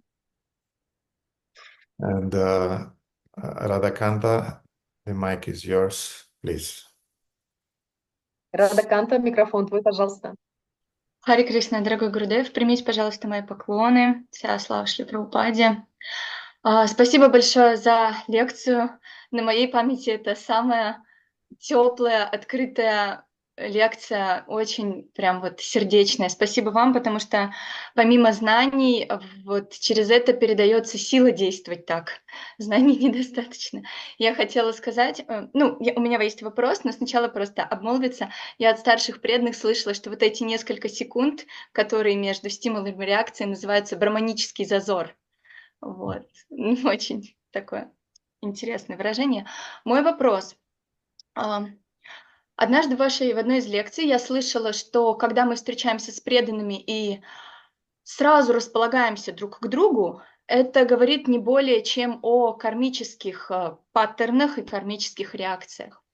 И я поймала себя на том, что с тех пор, как я это услышала, то есть где-то уже год как, когда я начинаю взаимодействовать с новым преданным, и такое бывает очень редко, но бывает, и сразу появляется расположение, общие темы и так далее, внутри напряжение, что это не общение духовное, что это просто на уровне кармы. И как понять, что это действительно, и как углубить эти отношения, которые внешне легкие, а потом, я так уже предполагаю, боюсь, что они могут привести к какому-то яду и разрушиться. Харе Кришна. Okay. First, very very important thing that Radhakanta mentioned, that she heard about from the senior devotees about those 2 seconds between the reaction and the reaction and the thing that was said. It's called a Brahmanic gap. So according to the choice, I guess. And the question is that one of previous lectures of Gurudev around 1 year ago, she heard that if you have instant appreciation and good communication with some person, it's nothing more than a karmic pattern, a good one, but still karmic pattern. And she has a fear that when she instantly feels that good disposition with someone and good communication and themes and everything, how can she be sure that it's spiritual communication? It's not a karmic reaction, which will be over probably, and tensions will appear and problems and so on. Mhm. To the degree that you'll use these favorable dispositions to each other, you'll use it in Krishna consciousness to talk about Krishna and devotional service, to that degree, this relationship will remain favorable. В той степени, в которой ты будешь использовать эти хорошие взаимоотношения, которые сразу же появились, тяга друг к другу, и ты будешь использовать их для того, чтобы говорить о Кришне, для того, чтобы обсуждать преданное служение, использовать это духовным образом, в той степени эти отношения будут развиваться правильным образом и будут оставаться духовными. When there is a sunny day outside, we don't think that this is karma, this something is wrong. Когда на улице солнечный день, мы не думаем: о, это карма такая, что-то не так. You think it's a sunny day outside, let me be happy in my Krishna consciousness. Вы думаете, это солнечный день снаружи, я буду счастлив в своем сознании Кришны сегодня. Sometimes when it's rainy, well, it's rainy, but let me also act as usual in my Krishna consciousness. И когда дождливый день выдается, мы думаем: ну вот, дождливый день, а я все так же буду постоянен в своем сознании Кришны. So sometimes you meet some devotee and it's easy to communicate with him or with her. И иногда вы встречаете какого-то преданного, и очень легко общаться вам с ней или с ним, Because obviously, karmically, you are compatible. потому что вы, очевидно, кармически совместимы. Talk about Guru and Krishna with him or with her. Говорите о гуру и о Кришне, с ним или с ней. Sometimes you meet some tough people and karmically you are incompatible, definitely. You feel it. Иногда вы встречаете тяжелых людей, кармически вы несовместимы с ним или с ней. Perhaps you'll not have much things to talk with him or her about Guru and Krishna. Возможно, вы не будет о чем говорить, не будет много разговоров о Кришне и о гуру, But give peace a chance но дайте миру шанс and just talk about Guru and Krishna and interact with him or with her on the basis of devotional service. и говорите о гуру и Кришну на основе преданного служения. Sometimes it will be more easy, sometimes more difficult. Иногда это будет легче, иногда это будет сложнее. But don't get caught in this. This is karmically compatible, incompatible. What is this behind? Don't how to say, don't make bitter your relationship because of this kind of thoughts. Но не попадайте в эту ловушку: о, это кармические отношения, это всего лишь шаблон, это вот это. Не делайте эту ошибку, не привносите горькость в ваши отношения, портя их таким образом. I saw that sometimes people who are bitter with you in the beginning, they became more sweet in the end. Я увидел, что люди, которые вначале к вам относятся такой с горькостью в характере, то в конце эта горькость может превратиться в сладость и иметь сладкое послевкусие. And sometimes vice versa. People who are very, very sweet, they use a very sweet language, may cause you so much pain in the end. А и бывает и наоборот, что люди, которые вначале очень-очень сладко к вам относятся и говорят очень сладкие слова, очень приятные, то в конце они могут вам доставить очень-очень-очень много беспокойства. And sometimes I was already so, how to say, so I started to categorize people in my mind. So this is a bitter one, sweet in the end. This is a sweet one, bitter in the end. This is a bitter one. This is a sweet one. You understood. This is a bitter one in the beginning, sweet in the end. This is the sweet in the beginning, bitter in the end. You start just, put some patterns on people. У меня какое-то время я делала таким образом. У меня был просто каталог с людьми. Я такой, вот этот сначала горький, а потом в конце сладость выдает. А вот этот сладкий, а в конце может быть горько с ним. И я начал категоризировать таким образом людей и вешал на них определенные ярлыки. But again, sometimes people don't fit into those patterns. Но снова, иногда люди просто не помещаются в рамки этих шаблонов. They are bitter in the beginning and bitter in the end. И вначале горький, и потом в конце тоже горький. Or sweet in the beginning, sweet in the end, in the middle also. Они и в начале могут быть сладкими, и в конце, и в середине тоже At сладкими. some point, I understood why I try to protect myself, И в какой-то степени я понял, почему я пытаюсь себя защитить. because I don't want to suffer. Потому что я не хочу страдать. And at the point when I left it to Krishna, Krishna, whatever suffering or happiness you want to give me, I accept. I don't categorize people around me anymore. И в один прекрасный момент я просто предался и сказал: Кришна, все, что ты хочешь мне дать, что-то приятное или что-то неприятное, счастливое или не очень, делай со мной все, что захочешь. Я больше категоризировать людей не буду, я не буду на них вешать ярлыки. Mhm. And life became much, much more easier after that. И жизнь стала гораздо-гораздо проще после этого. This is called Sharalata, simplicity. Вот это и называется шаралата, простота. Therefore, you interact with people as they are now, not think about what they may do in the future. Otherwise, you will remain alone. Поэтому ты должна взаимодействовать с людьми с точки зрения того, какие они сейчас по отношению к тебе. Не надо думать о том, какими они будут по отношению к тебе, потому что ты в конце концов одна останешься.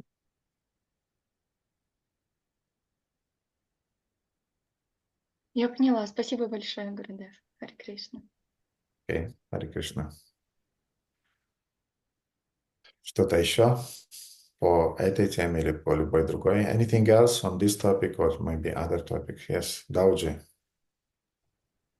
Харе Кришна, дорогие преданные, примите мои поклоны. Спасибо за замечательную лекцию. Не знаю, я вот после стольких лет понял, что была бы простота, я бы избежал таких больших катастроф в своей духовной жизни, ну и материальной, наверное, что было бы все по-другому.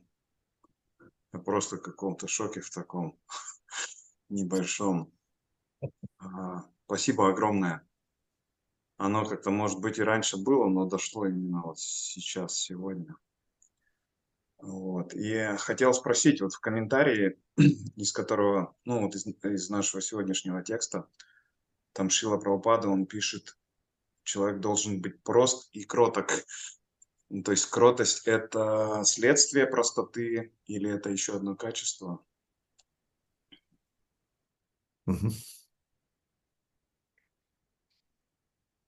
Prabhu understood how many problems he could avoid in his material and spiritual life if he would have applied this simple quality of simplicity. And he is very grateful for Radha Govinda Prabhu for the lecture in this regard, because he knew this for a very long time, but today it was like a click and he understood things. And the question is, like Srila Prabhupada said, that a person should be simple and humble. And the question is, if humbleness is the consequence of the simplicity, or if humbleness or being humble, it's a separate quality. It's hard for me to tell exactly what quality is first, humility or simplicity. Мне сложно сказать, какое является качество первостепенным по значимости, простота или кротость. Maybe simplicity still is the first one, but again, we can we can discuss it. Я думаю, что простота, но опять же, мы можем опять углубиться в обсуждение. But obviously that they're sisters Но очевидно одно, они сестры. or brothers, whatever. Или братья, неважно. If you are simple, you are humble. If you are humble, you are simple. Если вы смиренны, вы просты. Если вы просты, вы смиренны.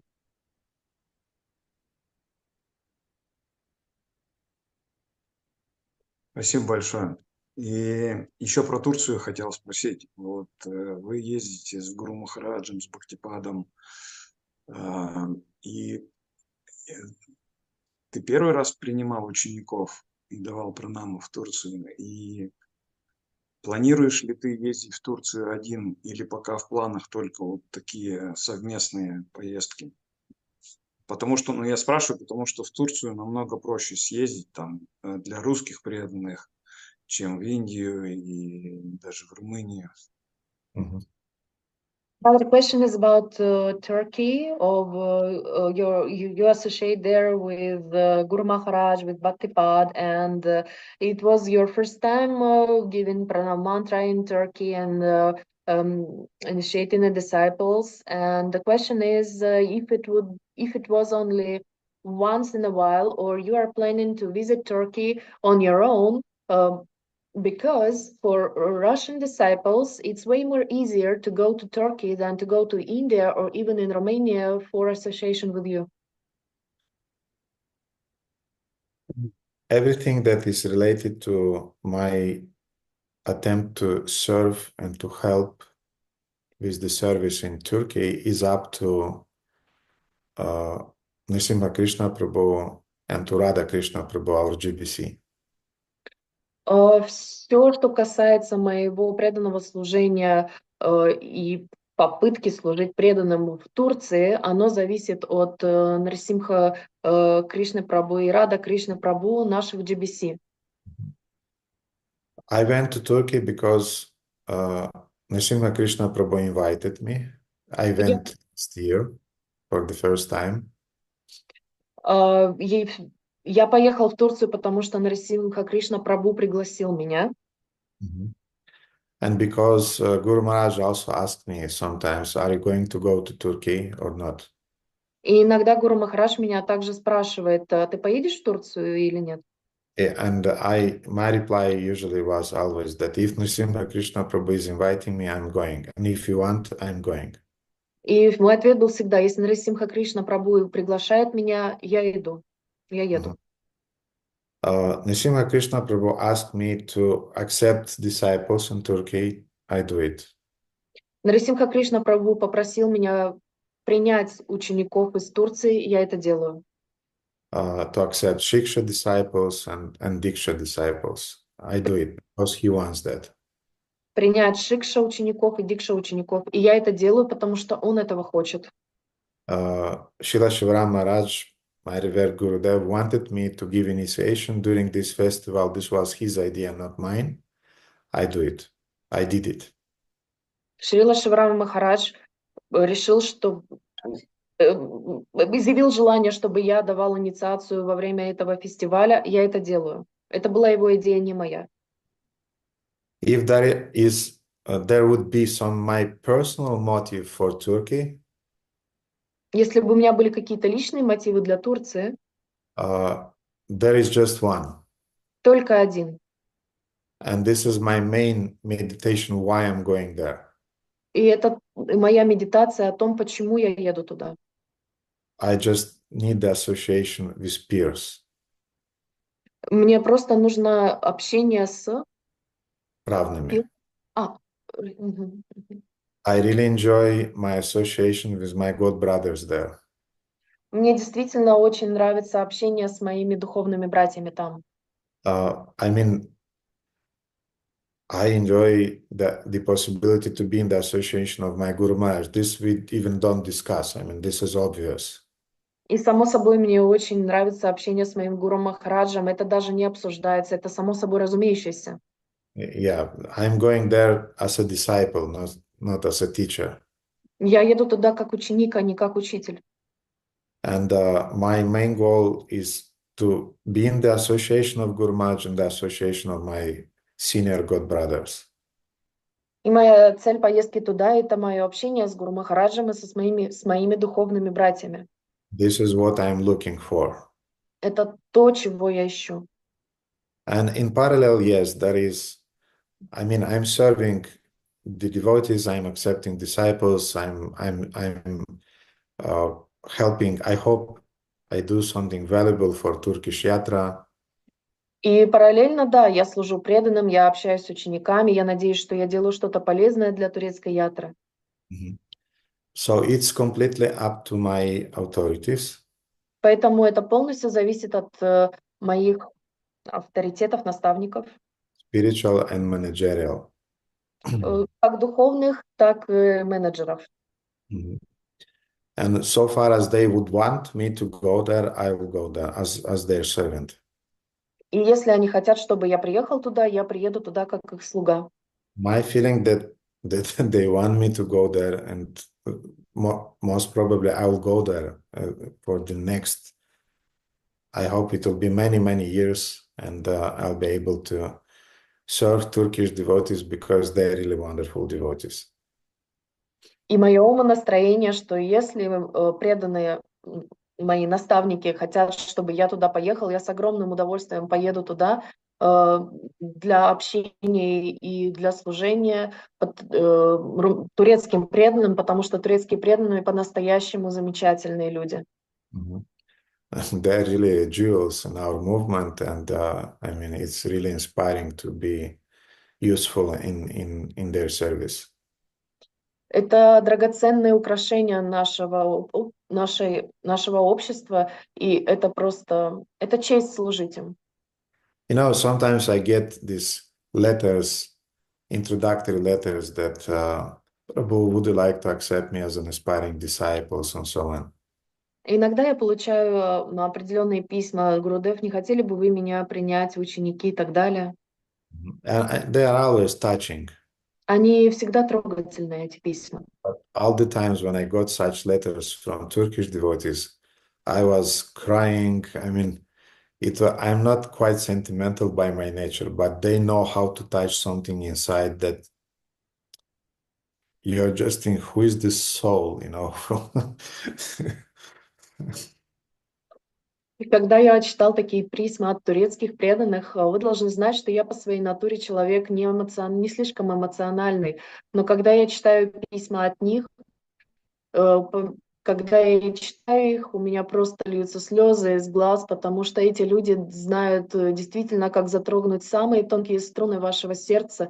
И ты читаешь это письмо, и ты думаешь, кто же эта душа, которая пишет это? So from my side, I'll make everything possible to be useful, to remain useful in the service of Turkish devotees. Поэтому со своей стороны я буду делать все возможное и все зависящее от меня для того, чтобы оставаться полезным для турецких преданных. So far, they'll consider that I'm useful there, I'll serve them. И до тех пор, пока они будут считать меня полезным, я буду им служить. If something will change, let's see. Если что-то поменяется, увидим.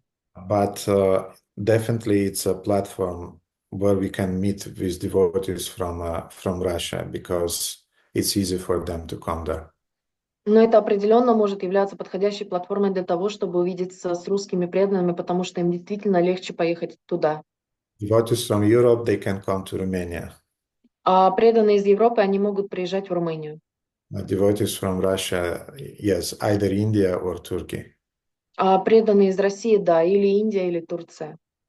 And that's what I said to Radhakanta, that because she was a kind of Gurudev, we see each one for the last time, so that's it.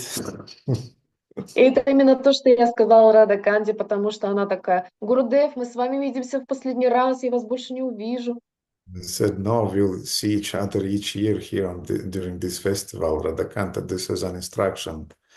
А я ей Eat сказала, less, sleep less, but you should collect money for the Turkish festival. Я ей сказал, Радаканта, нет, мы будем с тобой видеться в Турции каждый год. Это личное строгое наставление. Поэтому ешь меньше, спи меньше, делай все, что хочешь, но собирай деньги. И каждый год мы будем видеться в Турции. And I said, yes, maybe each year or after each year, but we'll see each other. Раз в год, ну хотя бы раз в 2 года мы обязательно будем видеть друг друга. It's up to you, Radhakanta. It will be each year or every 2 years. It depends on your possibilities. But my meditation will be that I'm going to Turkey to serve Turkish devotees and also to see Radhakanta and to serve other devotees who are coming. Но моей медитацией будет, чтобы служить. Это будет зависеть от тебя, полностью от тебя, Радаканта. Будет ли эта поездка состоится только 1 раз в год или раз в 2 года, полностью зависит от тебя, как часто ты сможешь приезжать, в зависимости от твоих способностей и средств. Но моей медитацией будет, что я буду ездить каждый год в Турцию для того, чтобы служить преданным, и для того, чтобы видеться с Радакантой и с другими преданными.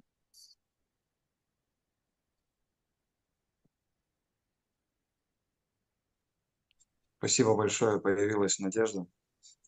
Спасибо за вашу сангу, за вот эти последние. Особенно я прослушал еще, сейчас, в принципе, даже слушаю последнюю встречу, где ты говоришь о Шриле Прабхупаде. Очень-очень трогает и заставляет переосмыслить. И очень сильно тронула меня еще тема о том, что мы должны формировать наши самскары в гуне благости, которые вытеснят. Это тоже как бы такой план. Вот. Огромное спасибо за общение, за лекции и за сангу. Тебе Ты так говоришь, как будто мы прощаемся. Мы прощаемся или...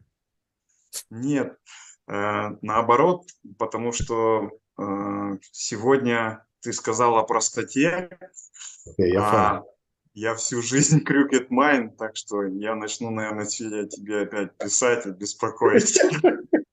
Ты сегодня включил зеленый свет. Я всю жизнь крюкет mind. Да, я всегда вот это все придумываю себе. Очень стесняюсь спрашивать. Да, но сегодня, похоже, что-то должно измениться. Да, уже я всегда рад, когда ты участвуешь, и все, мы на связи еще следующие 33 года. Спасибо за благословение. Хорошо. Сергей, у вас вопрос? Харе Кришна, дорогой Гурудев, Харе Кришна, дорогие преданные, спасибо за лекцию, спасибо за ваше общение, за вашу компанию. У меня вопрос по поводу киртана. Киртан как бы является основополагающей практикой такой, воспевания святых имен. И вот у меня такая ситуация. Я заметил, что когда я сажусь, например, воспевать, около 2 часов, например, воспеваю, что ум очень успокаивает, это очень благотворно влияет на меня, да, на мой ум. И так как у нас встреча только по воскресеньям, я решил, думаю, надо увеличить воспевание с преданными. И решил по субботам делать воспевание, соответственно, начал сделать такой формат, что 2 часа воспевания, одна мелодия не меняется вообще. То есть ни скорость, то есть примерно монотонно 2 часа воспевается. Вот. Нашлись преданные, которые поддержали, это мало очень преданных, понятно, 2 человека всего было, но они, к сожалению, сейчас уехали. Начали приходить другие преданные. Но когда они начинают подыгрывать, у них меняется каждые 5 минут настроение, то есть быстрее, медленнее, и так далее. То есть ты, получается, не можешь не сконцентрироваться, ничего. Понимаешь, вроде бы ты киртания ведешь киртан, и по этикету они как бы должны, все-таки вести, как ты делаешь. Вот. Потом другая ситуация. Я когда участвую в других киртанах преданных, они каждые 5 минут меняют мелодию, меняют скорость, меняют настроение. И вот это вот скачет постоянно туда-сюда, и ты вообще не можешь не сконцентрироваться. даже подыгрывать нормально не можешь, потому что, ну, вот это как-то сбивает все. Как на это все реагировать и как мне практиковать это? Потому что мне, получается, ну, образно говоря, ну, не с кем сесть и попить 2 часа или 3 часа, хотя Шрила Прабхупада это рекомендовал очень воспевать долго одну мелодию. Mhm. Как на это реагировать и как можно поменять ситуацию? Mhm. Или что мне конкретно делать? Okay. So the kirtan is the crucial practice of our movement, and I feel Prabhu feels a huge change in his being, mentality, and so on and so forth. And he realized that singing for 2 hours, it's a good practice for him, but he had association with devotees with who he could sing only on Sundays. So what he did, he became proactive, and he got a couple of other devotees, and every Saturday they were singing kirtan for 2 hours. And the idea was to have the kirtan very steady, with the same rhythm, with the same rhythm, on the same level, on the same speed. But those devotees went away and other devotees came, and the rhythm started to change. He, as Kirtaniya, he should have been leading this kirtan, as a Vaishnava etiquette says, but they do not follow it. Some moods changes, every 5 minutes kirtan changes, and you cannot get and receive this steady, nice, meditative kirtan. And the question is how to achieve that and how to react in situations when people just cannot adjust and they don't understand how to do it. Mhm. The question is so complicated that Jayadvaita Maharaj wrote even a book on that subject. Это настолько сложный вопрос, что... Какой Махарадж, простите? Jayadvaita. Джайадвайта Махарадж написал целую книгу по этому поводу. Mhm. And as the essence of what he is teaching in that book, И как суть того, чему он обучает нас в этой книге, there is a very, very important criteria about the successful kirtan that we should keep in mind. существует очень-очень важный критерий успешного киртана, который мы должны держать у себя в уме.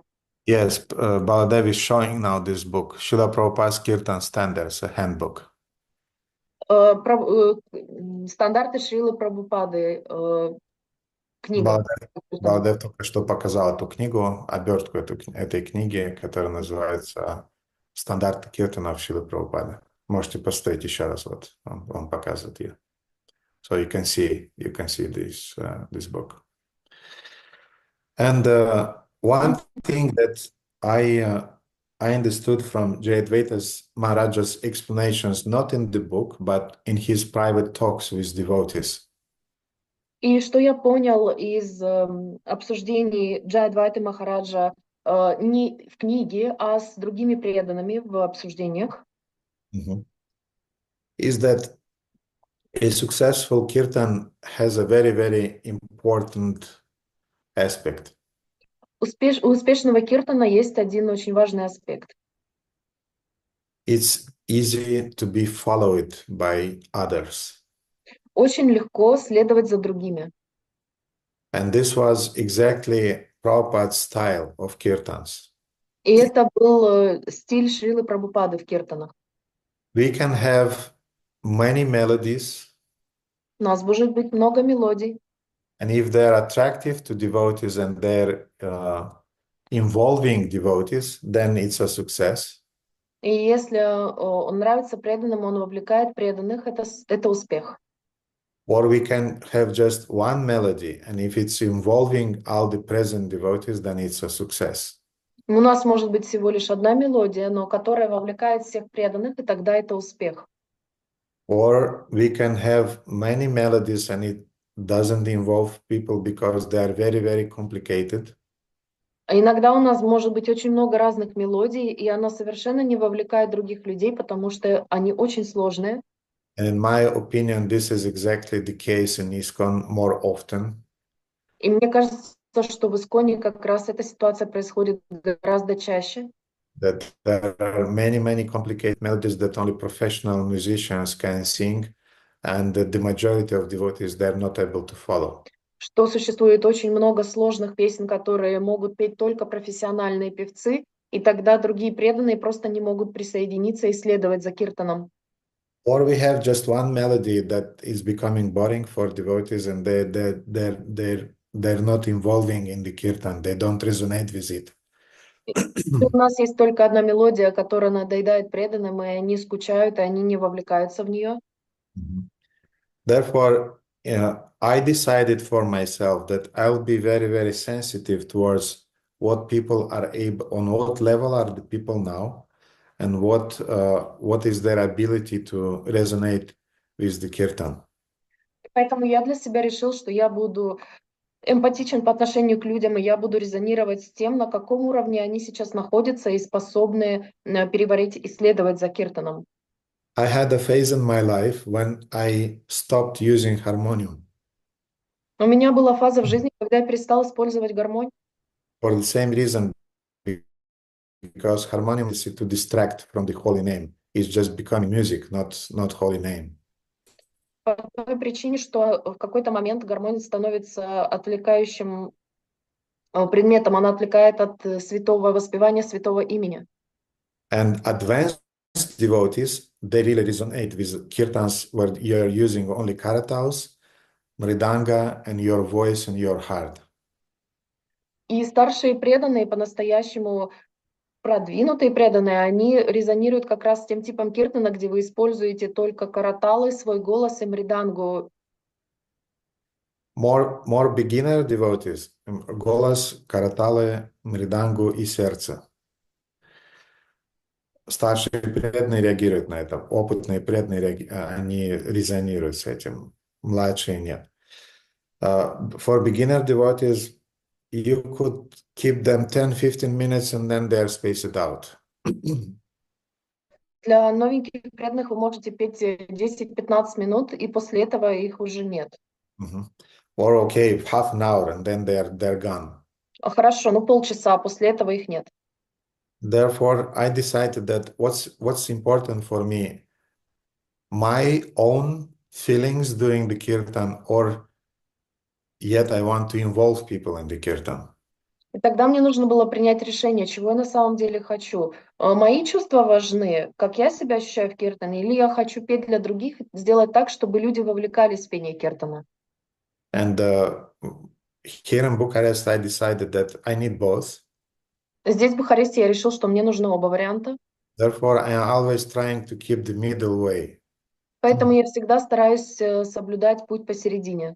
The tunes should not be too complicated. Мелодии не должны быть слишком сложны, They should not be too simple. не слишком простыми. And the kirtan should not be too short or too long. Киртан не должен быть слишком долгим или слишком коротким. You should feel really the audience that are participating. И ты действительно должен чувствовать публику, которая участвует в этом. At the Turkish Bhakti Camp Festival, Param Gurudev sang for, I think, 2.5 hours or something like that during the last evening. На турецком фестивале Парам Гурудев пел около 2,5 часов непрерывно. It went like 20 minutes. Прошло как будто 20 минут. I looked at the watch and I saw, wow, 2.5 hours just went by. И я посмотрела на часы и сказала, вау, 2,5 часа вот так пролетели. You are completely absorbed. Ты полностью поглощен. And sometimes if the kirtan may become a torture, even if it's simple or one tune, it become a torture. А иногда киртан может стать пыткой. Он небольшой, там простая мелодия, но это просто пытка.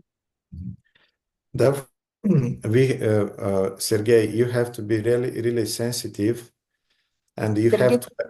Да. Сергей, ты должен быть очень-очень чувствительным. You have to have both. И у тебя должно быть оба. You have to feel that you involve your heart and you sing with your heart. Ты должен чувствовать, что ты вовлекаешь свое сердце и поешь от всего своего сердца. But at the same time that this kirtan is reasonable and is attractive for the people who are taking part into it. Но также, что люди, которые участвуют в этом киртане, что для них этот киртан подходящий, они действительно с ним резонируют и могут следовать за тобой. If one melody will be enough, no problem. Если одной мелодии достаточно, никаких проблем. If you need to change the tunes every 20 minutes, 30 minutes, you do it.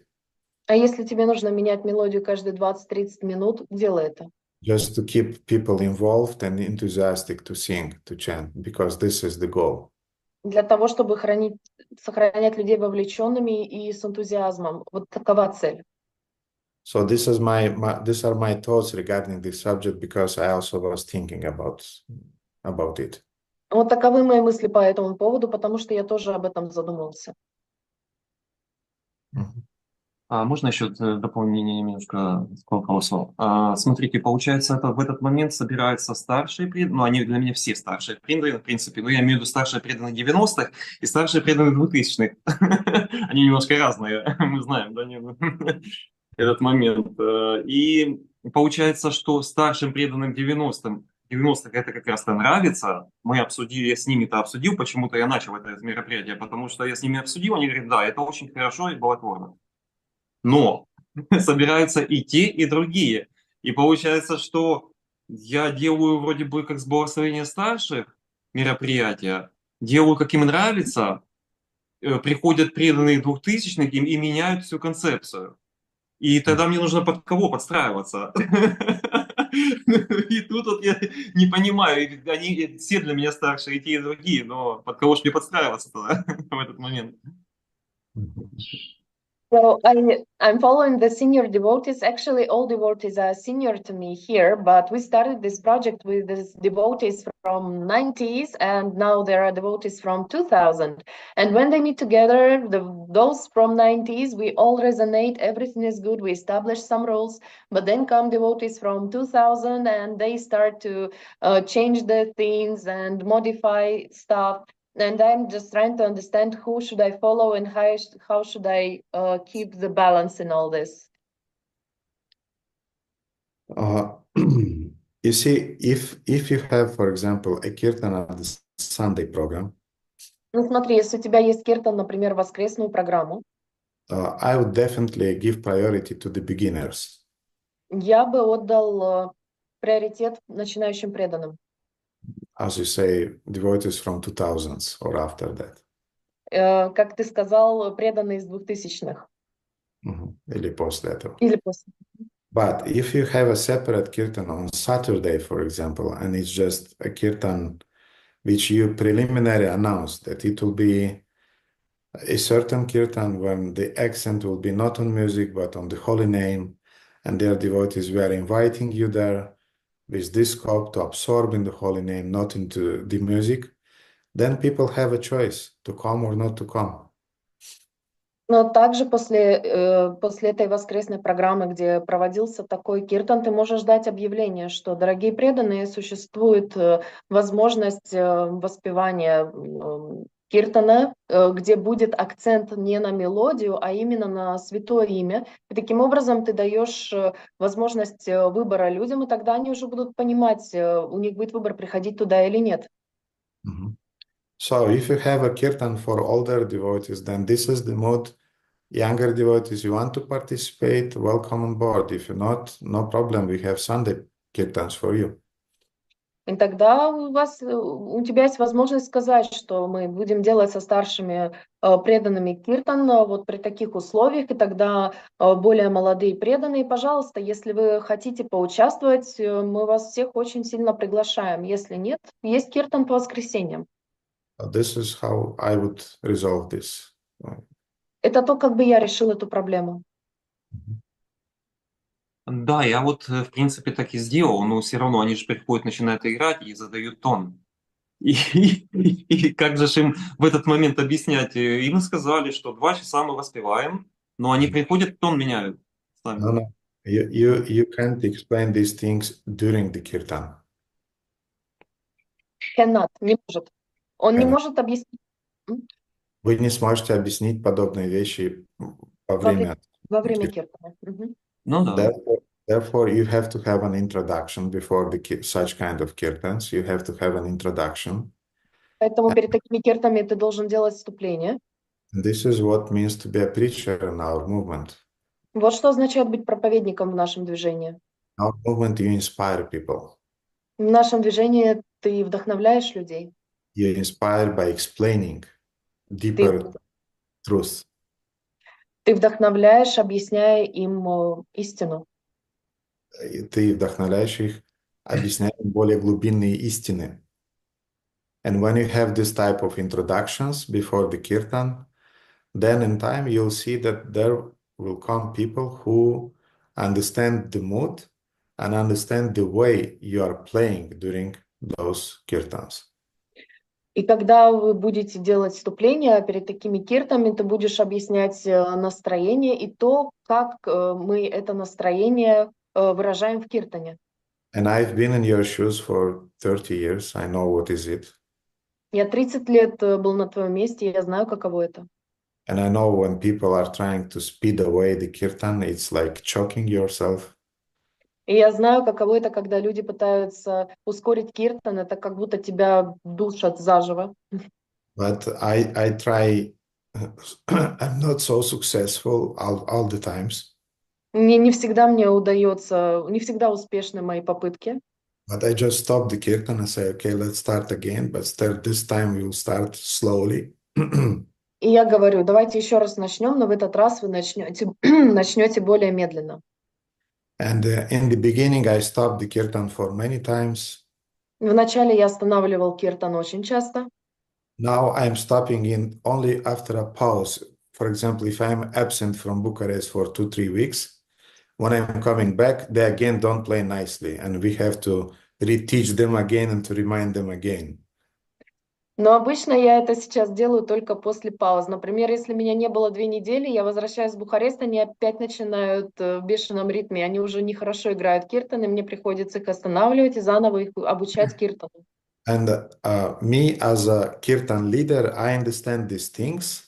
I'm prepared to them, and I'm prepared to calm down people and to remind them that, look, we are not playing heavy metal music here. We are playing kirtans. We should start in a very, very soft way. So just a reminder to you, to all of you, let's do it in a proper way. Но так как я ведущий киртания, я должен им объяснить, когда они начинают ускоряться, я просто их останавливаю, я им начинаю объяснять, что так, мол, и так, мы здесь играем киртан, святое имя, мы здесь не тяжелую рок-музыку или металл играем, и поэтому наш киртан должен начинаться более мягким образом и так далее, и так далее. И со всеми этими объяснениями, которые бывают довольно часто, мы потихоньку двигаемся к подходящему киртану. I remember Bhakti Bringa Govinda Maharaj once said, Я помню, Бхакти Бринда Говинда Махарадж однажды сказал, he has a good friend. I think his name is Balaram Baba. у него есть хороший друг, я думаю, что его имя Баларам Баба. He's a Brijabasi living in Vrindavan. He's one of the saints of Vrindavan nowadays.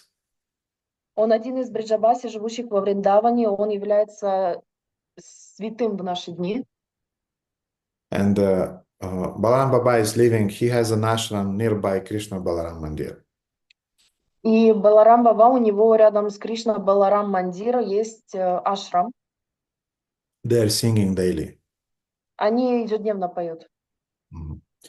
And one time Balaram Baba was invited to a kirtan И однажды Баларам Баба был приглашен на киртан at Govinda Maharaj's house. в дом Говинда Махараджа. Those of you who went with us to India last year, Radhanama was there, and Krishna Kanta was there. Who was there else? Arjuna was there. Anyway, so we had a group of devotees. We went to those kirtans at Govinda Maharaj's place. И те преданные, которые были из вас в Индии, Радханама, Кришнаканта, они были на этих киртанах у Говинды Махараджа в доме. And once Govinda Maharaj asked Balaram Baba to lead the kirtan. И однажды Говинда Махарадж попросил Баларам Баба вести киртан. And he kindly declined, and he said, "No, no, I'll just participate. I'll not lead the kirtan. I'll just participate."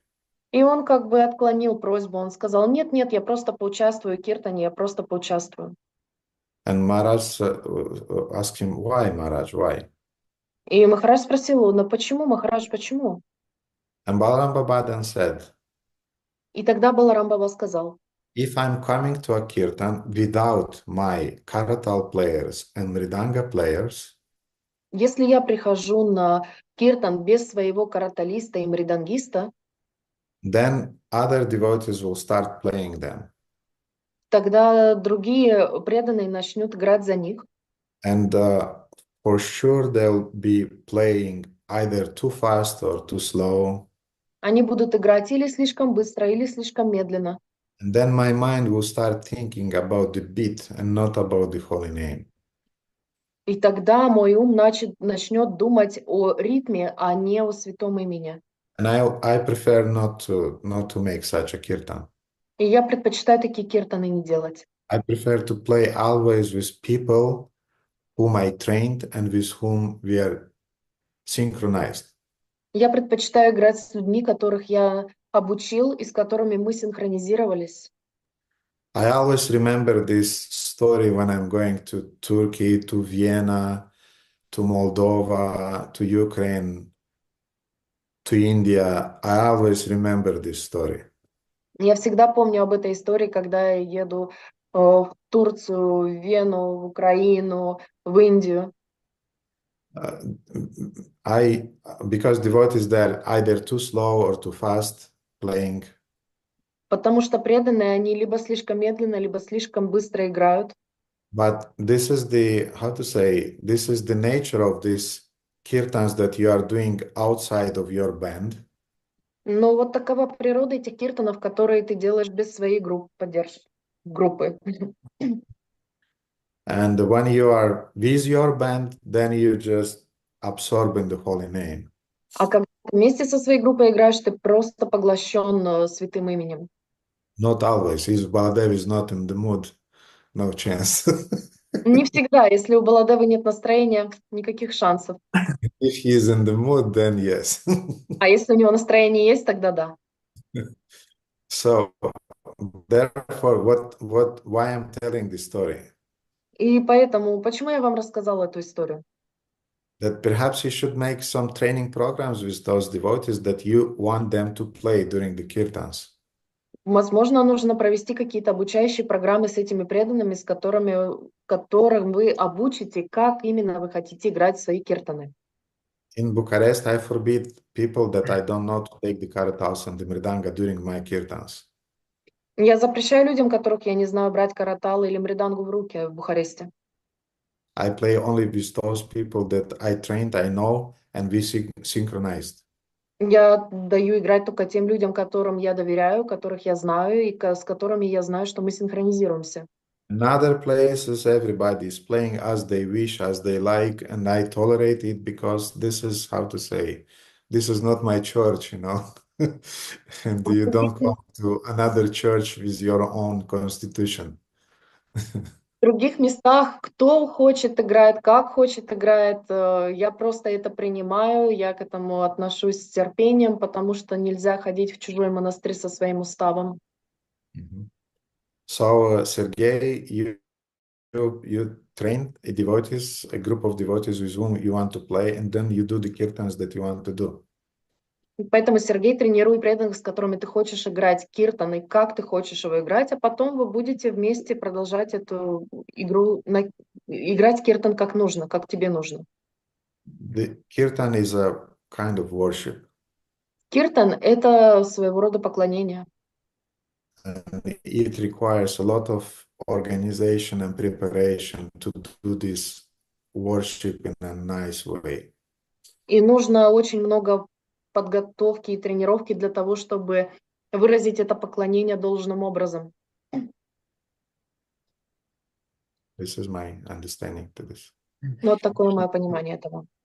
Спасибо. Спасибо вам. Okay, dear devotees, is late already. I'm very I'm grateful that some of you remained. Дорогие преданные, уже And поздно. you Я had очень time to благодарен, remain. что некоторые из вас And остались. as I give you reminders that sometimes you have to go, not sometimes, but most of the times you have to go to your works, to your jobs, and you're not obliged to remain till the end of the whole program. И я периодически вам напоминаю, что если вам нужно идти на работу, вы можете идти на работу, не обязательно оставаться до самого конца нашей программы. But those of you who can remain, I'm very, very grateful for that because it's an opportunity to see and to associate with you. Но также и благодарен тем, кто может оставаться, потому что это возможность видеть вас и получать общение с вами.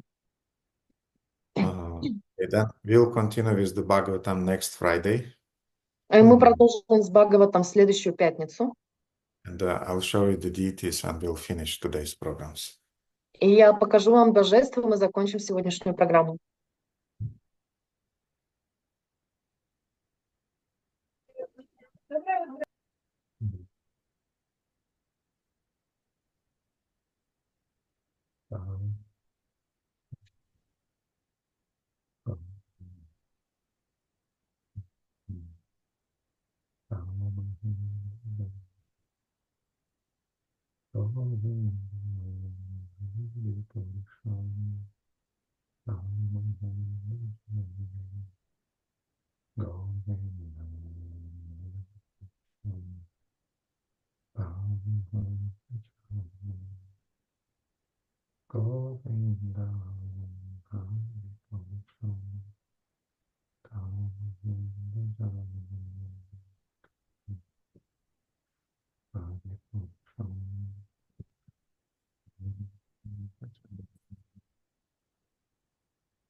Okay, thank you very much, everybody.